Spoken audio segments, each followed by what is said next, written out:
Hey guys, welcome to my channel in focus study. So आज हम ECO 9 ठीक है मनी एंड बैंकिंग के कुछ इंपॉर्टेंट क्वेश्चन करने वाले हैं। कल एग्ज़ाम है तो उसके पॉइंट ऑफ व्यू से मैंने कुछ इंपॉर्टेंट क्वेश्चन शॉर्टलिस्ट कर रखे हैं जिससे आपको हेल्प मिले। ज़्यादा मतलब कम पढ़ के आप ज़्यादा नंबर कैसे स्कोर कर सकते हो, तो मैं इसमें हेल्प कर देता हूँ आपके। ठीक है, तो देखो पहला क्वेश्चन जो बहुत बार आ चुका है, आता रहेगा इन्फ्लेशन। ठीक है, ये टॉपिक बहुत बार पूछा गया है। ठीक है, इसलिए इसको मैं अच्छे से मतलब बना के आपको दिखा देता हूँ। देखो पहले तो मीनिंग ऑफ इन्फ्लेशन कर लेना। देखो सिंपली अगर मीनिंग ऑफ इन्फ्लेशन बोले तो इसका मतलब क्या होता है, इंक्रीज इन प्राइस। ठीक है, जैसे जैसे प्राइस इंक्रीज होता है वो क्या होता है, इन्फ्लेशन होता है। वो प्राइस इंक्रीज कब होता है, जब डिमांड एंड सप्लाई में क्या होता है, चेंजेस होते हैं। लाइक देखो प्याज का भी एक साल पहले या कुछ साल पहले प्याज का एग्जांपल ले लेते हैं। ठीक है, प्याज की सप्लाई क्या हो रही थी, कम हो रही थी, उसकी वजह से डिमांड उसकी क्या होने लगी, ज़्यादा होने लगी। डिमांड जैसे जैसे ज़्यादा होने लगी उसकी प्राइस भी क्या होने लगे, इंक्रीज होने लगे। तो ठीक है, डिमांड एंड सप्लाई क्या होते हैं, एक दूसरे के मतलब एक दूसरे से रिलेट करते हैं बहुत ज़्यादा, और ये प्राइस डिटरमाइन करने में एक फैक्टर है, एज अ फैक्टर काम करते हैं। ठीक है, तो मीनिंग ऑफ इन्फ्लेशन आप इजिली लिख सकते हो। फिर टाइप्स क्या होते हैं, कई बार टाइप्स पूछता है, तो दो चार टाइप्स है इसके। पहला तो क्रीपिंग इन्फ्लेशन, दूसरा वॉकिंग इन्फ्लेशन, तीसरा रनिंग और जंपिंग इन्फ्लेशन, और fourth and last hyper inflation. ठीक है, क्रीपिंग इन्फ्लेशन क्या होता है, देखो it is a more wild form of inflation and some economist do not consider it to be dangerous for economy. ठीक है, जो स्लो स्लो होता है, बहुत धीरे धीरे होता है। क्रीप मतलब रेंगना, तो रेंगना से आप एक सिंपली बना के लिख सकते हो। ठीक है, वॉकिंग जो धीरे धीरे होता है, मतलब क्रीपिंग से थोड़ा ज़्यादा स्पीड में होता है। ठीक है, रनिंग मतलब जो तेज होता है, मतलब सडनली मूवमेंट। जंपिंग मतलब आप जा रहे हो एकदम से जंप कर रहे हो, मतलब सडनली आप किसी चीज़ का प्राइस एकदम से हाई हो गया फिर कम हो गया, हाई हो गया फिर कम हो गया, इसे रनिंग या फिर वॉकिंग बोलेंगे। हाइपर क्या होता है, जब एकदम से हो जाता है। जैसे अभी ऑयल के प्राइस देखोगे आप, लाइक अगर वॉर हुई या कुछ भी हुआ तो ऑयल के प्राइस एकदम से ऊपर चले जाएंगे, तो उसे हाइपर इन्फ्लेशन बोलते हैं। होप सो ये आपको क्लियर होगा टाइप्स ऑफ इन्फ्लेशन। ठीक है, अब आते हैं इफेक्ट ऑफ इन्फ्लेशन। ठीक है, क्या क्या इफेक्ट होते हैं इसके, तो इसके कई सारे इफेक्ट होते हैं। देखो एक तो इफेक्ट पूछता है, एक तो कैसे इसको कम कर किया जा सकता है, कैसे सही किया जा सकता है। तो आप इफेक्ट याद कर लो। इफेक्ट ऑन प्रोडक्शन पे इसका इफेक्ट पड़ता है, डिस्ट्रीब्यूशन पे होता है, डाटा क्रिएटर पे होता है, इंटरप्रेन्योर पे होता है, इन्वेस्टर्स पे होता है, farmers, wage earner, middle class, government और पब्लिक मोरल। अब देखो इन्फ्लेशन का किसी किसी को फायदा भी होता है, किसी को नुकसान। तो आपका ही काम है आपको पता करना है कि फायदा किसको होता है, किसको नुकसान होता है। ठीक है, आप इजिली फाइंड कर सकते हो। ठीक है, अब कंट्रोल कैसे करें, तो इसके लिए 3 मेथड है। पहला मॉनेटरी पॉलिसी, जिसे मॉनेटरी मेजर बोल सकते हैं। फिजिकल पॉलिसी मतलब फिजिकल मेजर, और डायरेक्ट कंट्रोल कर सकते हैं। ठीक है, सो ये तो हमारा एंड हो जाता है इन्फ्लेशन का, जिसके चांस काफ़ी ज़्यादा है। एक और क्वेश्चन मैंने मेंशन कर दिया, what is money and function of money. ठीक है, मनी क्या होता है, मनी के क्या फंक्शन होता है। तो देखो डेफिनेशन कोई बताने वाली चीज़ नहीं, बहुत ईजी है। फंक्शन देख लेते हैं, 3 फंक्शन होते हैं, प्राइमरी फंक्शन, सेकेंडरी फंक्शन और कॉन्टीजेंट फंक्शन। ठीक है, तो प्राइमरी फंक्शन में क्या होता है, देखो एक तो मीडियम ऑफ एक्सचेंज होता है, ये सिंपली बात है। पहले जो बार्टर सिस्टम था उसको हटा के किसने हटाया, मनी ने हटाया। तो ये मीडियम ऑफ एक्सचेंज हो गया। मेजर ऑफ वैल्यू, किसी चीज़ की वैल्यू को भी क्या करता है, मेजर करता है। लाइक बार्टर सिस्टम जब था तो हम क्या करते थे, मतलब मान लो किसी को दूध चाहिए और किसी को बकरी चाहिए, तो वो 1 किलो दूध के लिए बकरी की एक टांग थोड़ा काट के दे देगा। ठीक है, तो वो क्या होता है, मेजर करता है वैल्यू को। ठीक है, मतलब वैल्यू को मेजर करता है और मीडियम ऑफ एक्सचेंज होता है। सेकेंडरी फंक्शन में क्या होता है, आप सिंपली बोल सकते हो, देखो standard for deferred payment, store of value, transfer of value. ठीक है, ये होता है कॉन्टीजेंट में। आप देख सकते हो क्या क्या होता है, it is a basic of credit system. जो क्रेडिट सिस्टम होता है उसका क्या होता है, ये बेसिक होता है। दूसरा इट हेल्प इन क्या है, डिस्ट्रीब्यूशन ऑफ नेशनल इनकम, ये नेशनल इनकम में भी हेल्प करता है। ठीक है, बाकी को तो आप पढ़ लेना। ठीक है, वीडियो लेंदी ना हो जाए इसलिए मैं थोड़ा जल्दी कर देता हूँ। ठीक है, आप सोचो जल्दी क्यों करा रहा हूँ। ठीक है, अब इसके बाद आते हैं हम हमारे लास्ट का जो ब्लॉक है, इंटरनेशनल पेमेंट वाला। ठीक है, वो बहुत इंपॉर्टेंट है। ठीक है, उसको आप स्किप को कभी करना ही मत। ठीक है, मैं आपको दिखा देता हूँ उसमें क्या क्या पूछ सकता है, और समझा देता हूँ आपको कैसे कैसे करना है हमें। एक सेकेंड।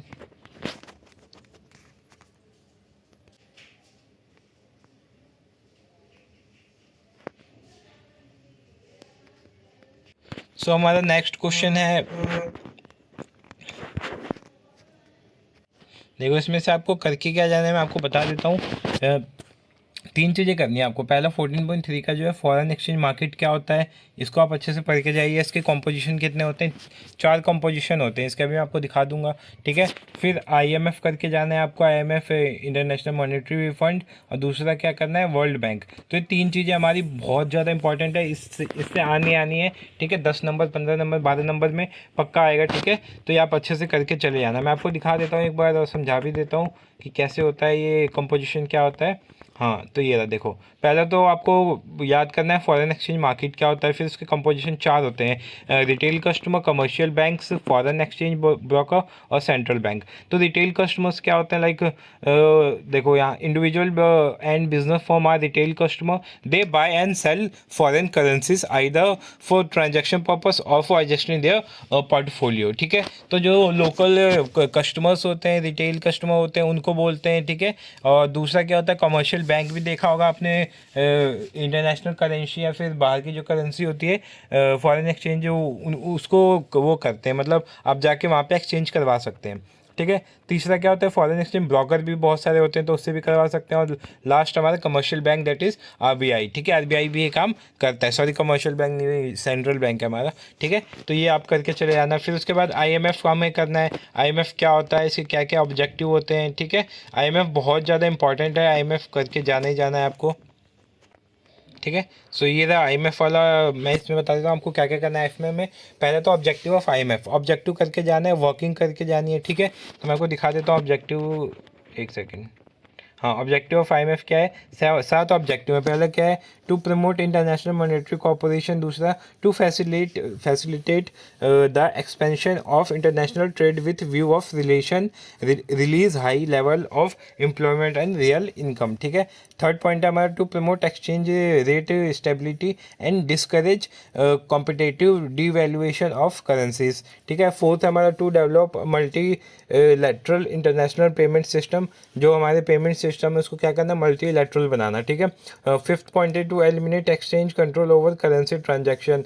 सिक्स पॉइंट है हमारा, to assist member nation to correct balance of payment, ठीक है। जो बैलेंस ऑफ पेमेंट इनकी प्रॉब्लम्स होती है उसको करेक्ट करने में भी हेल्प करता है। To reduce duration and the severity of balance of payment, ठीक है। सो ये सारे आपको करके चले जाना है। आप नोट कर सकते हो, इसके स्क्रीनशॉट ले सकते हो, या टेलीग्राम से इसकी PDF डाउनलोड कर सकते हो, ठीक है। बहुत इंपॉर्टेंट क्वेश्चन है, एक बार इसको रीड करके चले जाना। फिर वर्किंग ऑफ IMF, ठीक है। इसमें 3 पॉइंट्स आपको लिखने हैं। पहला, डिटर्मिनेशन ऑफ कोटाज। दूसरा क्या है, डिटर्मिनेशन ऑफ वैल्यू पर एक्सचेंज और एक्सचेंज रेट्स। दूसरा, बोरोविंग फ्रॉम IMF, ठीक है। पहला तो ये डिटरमाइनिंग फ्रॉम कोटास। जो कोटास क्वार्ट्स मतलब क्या होता है, ये डिटरमाइन करता है कि किसको कितना हमें क्या देना है क्या नहीं देना है। दूसरा क्या है, एक्सचेंज रेट कौन डिसाइड करता है, यही डिसाइड करते हैं कि किस रेट पे किसको क्या लोन देना है, किस पे पैसे देने हैं। क्योंकि ये देते हैं जो पैसे, तो वापस भी तो लेंगे ना, तो उसके लिए ये रेट लगाते हैं। रेट लगाते नहीं, मतलब एक एक्सचेंज रेट फिक्स कर लेते हैं कि किस रेट पे किस कंट्री को देना है। और लास्ट पॉइंट हमारा क्या है, बोरोविंग फ्रॉम IMF, ठीक है। IMF से कैसे बोरोविंग ले सकते हैं हम, क्या होता है उसमें, इस चीज़ के बारे में बता रखा है, ठीक है। एज पे देखो, यहाँ पे देख लो, as explained earlier in this unit, the IMF aims to helping the member to overcome their balance of payment problem of temporary nature, ठीक है। सो आप इस तीनों पॉइंट करके जा सकते हैं, ये तीनों वर्किंग ऑफ IMF में, ठीक है। एक चीज़ और आपको बता देता हूँ, क्या पता क्वेश्चन पूछ ले, ठीक है। तो एक क्वेश्चन पूछता है कि IMF जो है फेल क्यों हो गया है, मतलब IMF वो जो काम करता है वो अपने अच्छे लेवल पे नहीं कर पाता, क्या प्रॉब्लम आ रही है। तो फेलियर ऑफ IMF आप करके जा सकते हैं, ठीक है। PDF से आप देख सकते हैं, इसको एक बार रीड कर सकते हैं, बहुत लंबा हो जाएगा अगर मैं रीड करूँ समझाऊँ तो, ठीक है। सब करके जा सकते हैं, और ये भी करके जा सकते हैं आप। एक सेकेंड, एक और पॉइंट था इसमें जो पूछा जाता है, हाँ, प्रॉब्लम ऑफ इंटरनेशनल लिक्विडिटी। ये क्वेश्चन भी कई बार आ चुका है, मतलब कई बार नहीं, 2-3 बार आया, तो इतना इंपॉर्टेंट नहीं बोलूँगा, लेकिन आ सकता है, तो आप करके जा सकते हैं, ठीक है। सो इसके बाद आता है हमारा वर्ल्ड बैंक। तो हम वर्ल्ड बैंक एक बार देख, ठीक है। सो आ गए हम अपने वर्ल्ड बैंक पे, ठीक है। और वर्ल्ड बैंक में हमें क्या करना है, function of World bank, objective करने, बस 2 चीज़ें करके जानी अच्छे से, ताकि हमारा पेपर में कुछ ना छूटे, ठीक है। तो पहला ऑब्जेक्टिव देखो, आप वर्ल्ड बैंक के देख सकते हो। पहला क्या ऑब्जेक्टिव है, financing reconstruction of war devastated economy, ठीक है। जो लाइक जो वॉर हुआ था वर्ल्ड वॉर 1 वर्ल्ड वॉर 2, तो उससे बहुत सारी कंट्रीज़ की जो इकोनॉमिक थी वो डिस्ट्रॉय हो गई थी, मतलब ख़त्म हो गई थी पूरी तरह से। तो उनके हेल्प के लिए वर्ल्ड बैंक बनाया गया। देखो बात ये कहने वाली बात है, ऐसा कुछ भी नहीं था, ये हेल्प नहीं करते, बस फालतू की बात है। जितनी हेल्प नहीं करते उतना उनको ज़्यादा वो कर देते हैं, ठीक है। तो ये तो आपको याद करना है बस कि क्या करना है कि जो वॉर हेड्स थे, मतलब सॉरी, जो वॉर से डिवास्टेड, जो मतलब वॉर की वजह से जिन कंट्री की इकोनॉमी ख़राब हो गई थी, उनको इन्होंने क्या करी, हेल्प करी। दूसरा क्या है, financing development of economy backwards countries, like बहुत सारी कंट्रीज जैसे पेपुआ पेपुआ गिनी तो ठीक है, लेकिन बहुत सारी कंट्री हैं जो अभी भी बहुत ज़्यादा बैकवर्ड है, जहाँ इवन इलेक्ट्रिसिटी तक नहीं पहुंच पाती, या अब तक नहीं पहुंच पाई, ठीक है, जहाँ ना सिनेमा हॉल है ना कुछ। तो उन कंट्री को डेवलप करने के लिए फाइनेंशियली हेल्प करते हैं। Promotion of private foreign investment, ठीक है, प्राइवेट फॉरेन इन्वेस्टमेंट को क्या करते हैं, प्रमोशन करते हैं, मतलब प्रमोट करते हैं, ठीक है। Promotion of long term balance growth on international trade, ठीक है। फिफ्थ पॉइंट क्या है, assisting member countries in bringing about an easy transit from a war time economy to peace time economy, ठीक है। वॉर से इनको हटा के पीस के तरफ ये एक तरह से धक्का देते हैं, पुश करते हैं इनको, ठीक है। सो ये 5 इनके क्या थे, ऑब्जेक्टिव थे। अब फंक्शंस पे आ जाते हैं हम, ठीक है। फंक्शंस भी आपको करके जा 3 फंक्शन है इसके। पहले क्या है, lending and guaranteeing private loans, ठीक है। ये तो देते हैं, ठीक है, प्राइवेट लोन या गारंटी दिलवाते हैं किसी और से दिलवाने की, ठीक है। टेक्निकल असिस्ट भी करते हैं, मतलब टेक्निकली हेल्प भी करते हैं। और तीसरा क्या है, स्टिमुलेटिंग प्राइवेट इन्वेस्टमेंट, ठीक है। प्राइवेट इन्वेस्टमेंट को क्या करते हैं, स्टिमुलेट करते हैं, ठीक है। तो 3 पॉइंट आप अच्छे से करके जा सकते हैं। अब इसके अंदर भी बहुत सारे पॉइंट होते हैं, जैसे lending and guaranteeing private loans में क्या 3 पॉइंट है, loan out of World Bank owns resource, पहले तो ये अपने खुद के रिसोर्स से वो लोन देगा। दूसरा क्या है, loan out of world banks borrowed resource, या तो जहाँ से इन्होंने किसी को उधार दिया है, फिर किसी से उधार लिया है उससे दिलवा देंगे, या फिर loans on guarantee of World bank, या तो किसी से दिलवा देंगे किसकी अपनी गारंटी, मतलब वर्ल्ड बैंक अपनी गारंटी पे किसी दूसरी कंट्री को लोन दिलवा देगा। तो इसके 3 पॉइंट्स थे मेन, तो ये 3 पॉइंट है हमारे इसके जो यहाँ पे लिखे हुए हमारे, lending and guaranteeing private loans, technical assist, और दूसरा प्राइवेट इन्वेस्टमेंट। तो आप ये करके जा सकते हैं। और फेलियर भी वर्ल्ड बैंक पूछता है, वर्ल्ड बैंक फेल क्यों हो गया है, ठीक है। तो आप फेलियर भी करके जा सकते हैं ताकि पेपर में आपका ना छूटे क्वेश्चन, ठीक है। सो हमारे दो पार्ट ब्लॉक तो खत्म हो गए, मैंने 2 चीज़ें बता दी आपको। पहले ब्लॉक से 2 क्वेश्चन इंपॉर्टेंट है, और 4th ब्लॉक से ये 3 क्वेश्चन, सॉरी, फॉरेन एक्सचेंज, उसके कंपोजिशन, वर्ल्ड बैंक के ऑब्जेक्टिव, फंक्शन, आईएमएफ के ऑब्जेक्टिव, आईएमएफ के फंक्शन, ठीक है। अब आते हैं हमारी 3rd और 4th बुक पे, जो कि है बैंकिंग से रिलेटेड, ठीक है। उसके भी मैं आपको क्वेश्चन बता देता हूँ। तो देखो इसमें आपको क्या क्या करना है, मैं आपको एक बार हिंट दे देता हूँ।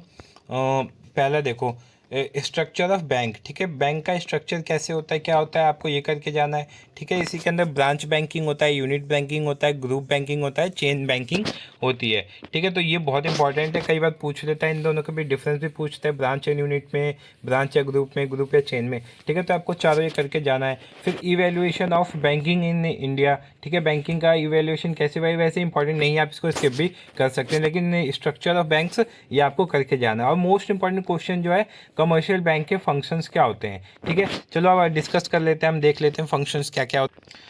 देखो ये मैं एक बार दिखा देता हूँ, ब्रीफ स्ट्रक्चर ऑफ बैंक्स, ठीक है। तो ब्रांच बैंकिंग, अब देखो ब्रांच बैंकिंग के अंदर इसके ना एडवांटेज पूछते हैं, एडवांटेज फिर डिसएडवांटेज भी पूछते हैं। ये पिछले वाले टर्म में आया हुआ था पेपर में, ठीक है। तो जिन जिन ने करके गए थे उनको तो हेल्प हो गई थी, क्योंकि ये आई थिंक 12 नंबर में आया हुआ था। तो ये बहुत इंपॉर्टेंट क्वेश्चन बन जाता है, ब्रांच बैंकिंग के एडवांटेज डिसएडवांटेज, ऐसे यूनिट बैंकिंग के एडवांटेज करके जाने और डिसएडवांटेज, ठीक है। और ग्रुप और चेन के तो आपको डेफिनेशन बस रीड करके चले जानी है, उतने में आपका काम हो जाएगा, ठीक है। अब इसके बाद आते हैं कमर्शियल बैंक क्या होते हैं। देखो क्या होते हैं तो ये तो सबको पता है, कमर्शियल बैंक क्या होते हैं। A banker is one who is ordinary course of business owner check drawn upon him by person from and for whom he receive money on current account, ठीक है। तो देखो कमर्शियल बैंक की definition वैसे नहीं पूछता है, मेनली पूछता है क्या है, फंक्शंस पूछते हैं। तो फंक्शंस के क्या क्या होते हैं, 2 फंक्शन होते हैं, एक तो प्राइमरी फंक्शन होता है, एक सेकेंडरी फंक्शन। प्राइमरी फंक्शन सबको पता है क्या क्या होता है, मैं आपको एक्सप्लेन कर देता हूँ। पहला फिक्स डिपॉजिट करता है, दूसरा सेविंग अकाउंट प्राइमरी फंक्शन में क्या क्या चीज़ें होती हैं एक बार देख लेते हैं हम। पहला फिक्स डिपॉजिट करता है, दूसरा सेविंग एंड बैंक डिपॉजिट, तीसरा सॉरी एक सेकेंड यार, हाँ सॉरी कुछ कन्फ्यूज़न हो गई थी।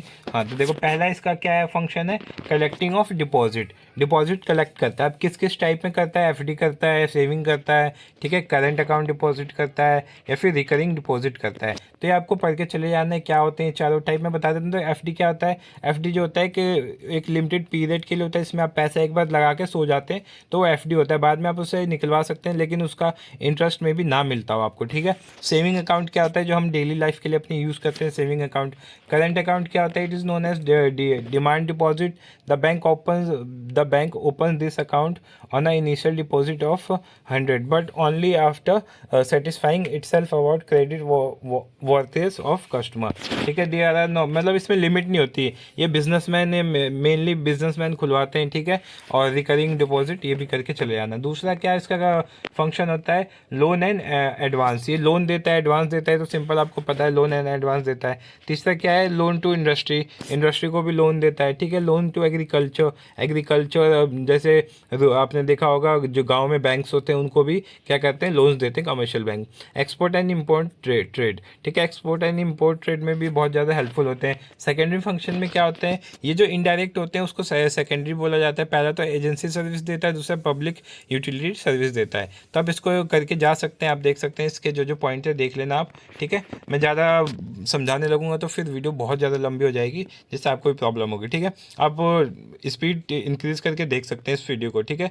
देखो क्या क्या होता है, पहला एजेंसी सर्विस होता है, collection, payment to payment bank, ठीक है, sale purchase of securities, trustee, executive and attorney, ठीक है। फिर करस्पॉन्डेंस भी होता है, ठीक है। और उसके बाद आता है जनरल यूटिलिटी सर्विस में, इसमें क्या होता है, letter of credit, draft facility, ठीक है, अंडर राइटिंग होता है, गारंटी ऑफ डेफर्ड पेमेंट होता है, लॉक ऑफ फैसिलिटी देते हैं, ठीक है, बिजनेस एंड स्टैटिकल इन्फॉर्मेशन भी देते हैं, ठीक है। सो ये सब क्या होते हैं इसके दूसरे मतलब जनरल यूटिलिटी सर्विसेज होते हैं, ठीक है। तो आपको पता चलेगा कमर्शियल बैंक के दो फंक्शन होते हैं, प्राइमरी एंड सेकेंडरी। प्राइमरी में जो डायरेक्ट हम बोल सकते हैं लोन के बारे में, डिपॉजिट के बारे में, और सेकेंडरी में जो इनडायरेक्ट होते हैं, ठीक है। और इसमें भी दो तरह के होते हैं, दोनों करके चले आना, ठीक है।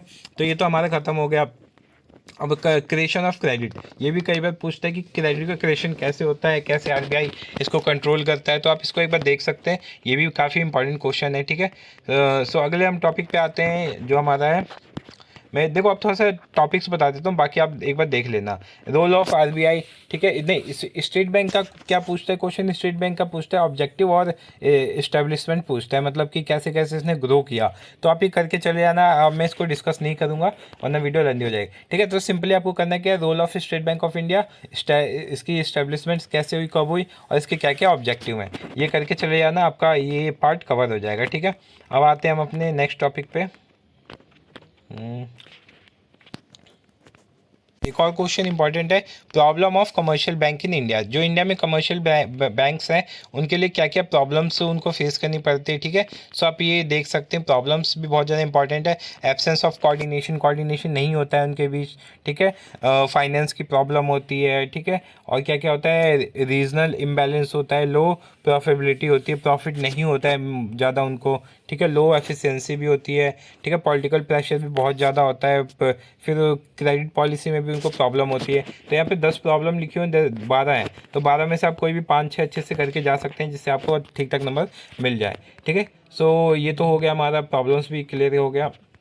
अब आते हैं हम नेक्स्ट टॉपिक पे, इंडियन मनी मार्केट, ठीक है। तो ये मनी मार्केट बहुत ज़्यादा इंपॉर्टेंट है, ठीक है। कई बार पूछ रखा है क्वेश्चन। पहला क्या होता है, मनी मार्केट होता क्या है, स्ट्रक्चर क्या होता है, ठीक है। फिर उसके बाद फिर ये तो नहीं करना, नेचर भी छोड़ दो। Problem of Indian money market कर लेना, प्रॉब्लम क्या क्या है, बहुत ज़्यादा उसमें क्वेश्चन पूछा है। और प्रॉब्लम को कोप करने के लिए, प्रॉब्लम को रिजॉल्व करने के लिए आरबीआई कैसे हेल्प करता है, ये क्वेश्चन भी आपको करके जाना चाहिए, ठीक है। स्ट्रक्चर, ठीक है, ये आप कर लेना। What is money market, structure of Indian money market, characteristics of Indian money market, problems of Indian money market, तो ये आप करके चले जाना, ठीक है। मैं इसको स्किप कर देता हूँ, हम अगले टॉपिक पे आते हैं जो करके जाना है हमें। Function of central bank. देखो एक चीज़ मैं आपको बताता हूँ, जो गलती मत करना आप। आरबीआई के फंक्शन, आरबीआई के ऑब्जेक्टिव जो भी होंगे ना, वही हमारे सेंट्रल बैंक के होंगे, क्योंकि हमारा सेंट्रल बैंक आरबीआई है। ठीक है, तो दो इसके फंक्शन होते हैं, ट्रेडिशनल फंक्शन होता है और प्रमोशनल फंक्शन होता है। तो आप ये दोनों करके अच्छे से चले जाना। मैं आपको एक बार एक्सप्लेन कर देता हूँ। यहाँ पे आप देख सकते हैं ट्रेडिशनल फंक्शन में क्या क्या है कि मोनोपोली ऑफ नोट इशू। ठीक है, नोट इशू कौन करता है? सेंट्रल बैंक करता है। तो आप ये अच्छे से करके जा सकते हैं, मतलब इसके अलावा कोई और एजेंसी या कोई भी इशू नहीं करेगा। कौन करेगा? मोनोपोली होती है। मार्केट के बारे में आपने पढ़ा होगा, इसको एकाधिकार बोलते हैं। ठीक है, मोनोपोली होता है। दूसरा bankers agent and financial adviser to state. ठीक है, तो एक तो जो स्टेट होता है उसको ही फाइनेंशियली एडवाइस भी करता है। ठीक है, बैंकर का एजेंट होता है। ठीक है, थर्ड पॉइंट है बैंकर्स बैंक। जो बैंक का मतलब बैंक होते हैं ना, उसका ये बैंक होता है, मतलब ये बैंकों का हेड होता है एक तरह से। ठीक है, फोर्थ पॉइंट है हमारा customisation of gold and foreign currency reserve. ठीक है, रिजर्व भी करता है गोल्ड और फॉरेन करेंसी को। ठीक है, कंट्रोलर ऑफ क्रेडिट, क्रेडिट को भी क्या करता है? कंट्रोल करता है। सिक्स पॉइंट है bank of central clearance and settlement and transfer. ठीक है, सेवन्थ पॉइंट है हमारा लैंडर ऑफ ईस्ट रिजॉर्ट। तो ये आप करके जा सकते हैं, साथ इसके फंक्शन है। उसके बाद हम आते हैं प्रमोशनल। प्राइमरी फंक्शन हो गया। प्रमोशनल फंक्शन में क्या होता है? ये कैसे प्रमोट करता है चीज़ों को। ठीक है, ये थोड़ा सा इनडायरेक्ट वे में है, तो आप इसको भी देख के जा सकते हैं, जो कि बहुत ज़्यादा इंपॉर्टेंट है। ठीक है, देखो आप आरबीआई के कर लो या इसके कर लो, दोनों चीज़ें क्या है? सेम है। ठीक है, अब कंट्रोल ऑफ क्रेडिट आरबीआई कैसे करता है, सेंट्रल बैंक कैसे करता है, तो आप देख सकते हैं। पहला क्या है? क्वांटिटेटिव मेथड होता है, और दूसरा क्या होता है? दूसरा होता है क्वालिटेटिव मेथड। ठीक है, सो आप ये दोनों देख के जा सकते हैं, अच्छे से कर लेना। ठीक है, मैं आपको इसमें मेन मेन टॉपिक्स बता रहा हूँ जो आप आज पढ़ सकते हैं, आपके पास अगर टाइम है तो। ठीक है, उसके बाद हम आते हैं, पहला हमारा क्वेश्चन नोट इशू। ठीक है, नोट इशू सिस्टम क्या है? ठीक है, क्या क्या इसके प्रॉब्लम्स हैं? ठीक है, कैसे कैसे इसको आरबीआई कंट्रोल करता है, ये तो हमने ऊपर डिस्कस कर लिया था, इसको स्किप कर देते हैं। इसके बाद हम आते हैं नॉन बैंकिंग फाइनेंशियल इंटरमीडिएट्स। ये भी क्वेश्चन काफ़ी बार पूछता है कि नॉन बैंकिंग फाइनेंशियल इंटरमीडिएट्स क्या होते हैं। ठीक है, रोल क्या होता है इसका, टाइप्स क्या होते हैं। ठीक है, तो देखो इसमें से तीन चीज़ें आपको करना है, मैं आपको हाईलाइट कर देता हूँ। पहला, what is non banking financial intermediates, role of non banking financial intermediate, type of non banking financial intermediates. तो ये आप अच्छे से करके जा सकते हैं। और ये नीचे थोड़े से दिए companies like unit trust, UTI क्या है, एलआईसी क्या है। ठीक है, तो ये सब भी आप थोड़ा सा देख सकते हैं अगर टाइम है तो। बाकी जो मैंने प्रीवियस बताया वो भी करेंगे तो आप पास हो सकते हैं इजीली। ठीक है, तो आप वो करके चले जाना, वो भी इनफ होगा आपके लिए। अगर आपको और अच्छे नंबर लाने तो आप आगे वीडियो देख सकते हैं। अब हमारा नेक्स्ट है टर्म लाइनिंग फाइनेंशियल इंस्टीट्यूट। ठीक है, जो कि डेवलपमेंट बैंक से रिलेटेड है। ठीक है, डेवलपमेंट बैंक के भी क्वेश्चन काफ़ी ज़्यादा आते हैं। ठीक है, डेवलपमेंट होता है क्या? देखो सारे जो भी बैंक होंगे ना, उनके फंक्शन पूछेगा। डेवलपमेंट बैंक हो गया, रूरल बैंक हो गया, कमर्शियल बैंक हो गया, तो आपको इनके फंक्शन देखो, फंक्शंस भी क्या होते हैं? लगभग सेम सेम होते हैं। ठीक है, तो आप उसको ये नहीं है कि चीज़ें रटो, आप समझ के आप उसको बना के लिख सकते हो। ठीक है, आपको बेसिक नॉलेज है बैंकिंग की, तो आप इजिली ये चीज़ें सारी कर सकते हो। ठीक है, सो ये भी आप पॉइंट कर लेना। इसमें दो पॉइंट आपको बताऊंगा, पहला व्हाट इज डेवलपमेंट बैंक, दूसरा फंक्शन ऑफ डेवलपमेंट बैंक। ठीक है, सो आप ये करके चले। अब देख सकते हो यहाँ पे फंक्शंस लिखे हुए हैं, आप एक बार देख लेना फंक्शन क्या क्या दे रखा है। Sanction of loan, guarantee of loan, under writing of industrial securities, investment in share and debenture. ठीक है, मर्चेंट बैंकिंग डेवलपमेंट फंक्शन। तो ये 7-6 फंक्शन है, आप इसको अच्छे से करके चले जाना। बाकी लास्ट पॉइंट में देखो, आप ज़्यादा पढ़ोगे तो फिर कंफ्यूज हो जाओगे, इसलिए मैं इजी टॉपिक पहले बताए थे। ये टॉपिक्स तो ऐसे क्या है, उससे अलग है, मतलब अलग नहीं, सेम ही है, लेकिन आप वो इसको स्किप भी कर सकते हैं। जैसे नाबार्ड वाला आता है क्वेश्चन, लेकिन आप अगर नहीं करना चाहे तो स्किप करके वो क्वेश्चन कर सकते हैं, जिसकी वजह से आप पासिंग मार्क्स इजीली ले सकते हैं। नाबार्ड के फंक्शन कर लेना। रीजनल रूरल बैंक, इसके फंक्शन देखो, नाबार्ड और रीजनल रूरल बैंक दोनों सेम होते हैं, क्योंकि रीजनल रूरल बैंक में नाबार्ड आता है, तो दोनों के करोगे कोई फायदा नहीं, एक के कर लेना। और ऊपर जो है इंपॉर्टेंट ऑफ एग्रीकल्चर फाइनेंस, मतलब ये होता है एग्रीकल्चर कौन कौन में एग्रीकल्चर लोन कैसे मिलता है। ठीक है, ये आप कर सकते हो। ठीक है, उसके बाद क्या क्या क्वेश्चन है, हाँ यही है। ठीक है, primary agriculture cooperative credit society, तो ये सब क्वेश्चन स्किप कर देना। ठीक है, मैं आपको सजेस्ट नहीं करूँगा कि इतना ज़्यादा फिर वो हो जाएगा ना, आपको कुछ समझ में नहीं आएगा, इतनी सारी चीज़ें पढ़ोगे। ठीक है, सो वीडियो में यहीं खत्म कर देता हूँ, क्योंकि आगे बताने का कोई फ़ायदा नहीं, क्योंकि आगे चीज़ें क्या हो जाएंगी और ज़्यादा डिफिकल्ट हो जाएंगी। ठीक है, तो आपको यही करके चले जाना है, इससे आपको बहुत ज़्यादा मतलब हेल्प हो सकती है स्टडी में। ठीक है, अच्छे नंबर लेने में भी। ठीक है, होप्स आपको वीडियो अच्छी लगी हो तो वीडियो को लाइक करना, चैनल को सब्सक्राइब कर देना और टेलीग्राम ज्वाइन कर लेना for further information. Thank you so much.